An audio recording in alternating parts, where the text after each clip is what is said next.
I've asked Lanny Pollock to share a little bit about his own story of reclaiming his faith and how God brought him through to that place and how God's working in his life. So let's let Lanny know how happy we are that he was my guinea pig.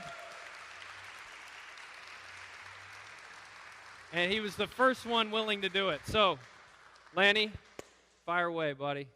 Well, I grew up in this church. I attended church regularly with my brother and my mother until probably junior high, maybe high school age. And I quit attending.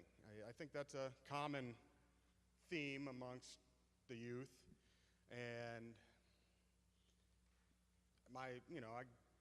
sports and life gets in the way of stuff when you really don't have it in your heart. You know, you let other things happen to keep you from coming because church is boring as a child. And we're trying to change that. Well, yep, and it has changed a lot since the time I came. And I came back to Quincy after school and started a business and created a life for myself back here at home. And so one day my mother came back and said, "Hey, Chuck Hetzler's the new pastor at the church." And I was like, "Oh, I remember Chuck from grade school. You know, I haven't seen him in, 25, probably close to 30 years maybe, 20, 25 years, somewhere in there." And I was like, "Well, I'll come and see him." And I came to church for the first time in over 20 years. And, outside of a wedding or a funeral, and it was a good experience and saw a lot of faces that I recognized and friends and whatnot, and I decided to come back. But on that I believe it may have been the first or second week we went to church, Chuck kind of had a challenge for everybody. Start reading your Bible. And that didn't really kick in for me immediately, but I was like, you know what? If I'm going to start going to church, I'd like to know something about it. And what's the best way to know about it is read your Bible. And fall came around, and I had a lot of time in my hands in a tractor. And so I knew I wasn't going to actually be able to read it per se, but I got an audio version, and I started listening to it. And I started at the beginning, the Old Testament, and my goal was to make it completely through, all of it, by the time harvest was finished.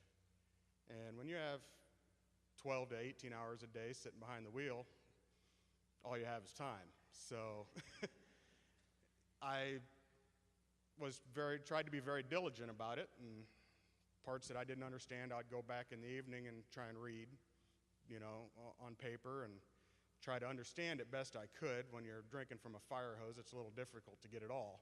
But it was probably the first time that I know God touched me, because, harvest was going on, and I kind of get relegated sometimes to one of the worst jobs on the farm, pumping manure. And I was pumping manure along a field that was right along a blacktop that's heavily traveled, and I had friends that would drive by and be like, "Man, you're in that tractor stinking, all covered and nasty, and you have a big smile on your face. What's going on? Do you really enjoy it that much?" I was like, "Well," I said, "the job's not that bad. I do it for about 3 months a year. You got to learn to love it or you're going to not do it." So, but that's not it. I said, I'm listening to audiobooks in there on the Bible, and that really touches me when I'm doing that. That was the very first time in my life that I know that God was there, and it has given me the ability to really truly start enjoying this process and wanting to learn more, and going to Sunday school in the morning and getting up at 5 o'clock in the morning to go to men's group on every other week with Chuck, and when you show up. But we've all been pretty good, but it's just made me want to learn more and educate myself more and do more and get involved with the church more. And that process. And Chuck's challenge, I think, is what really brought that to me. And, and through the process of coming here every Sunday and going to Sunday school and getting involved in some of the events, you all have become part of my family and my close friends. And it's become a great community for me. So that's kind of my story, I guess you could say.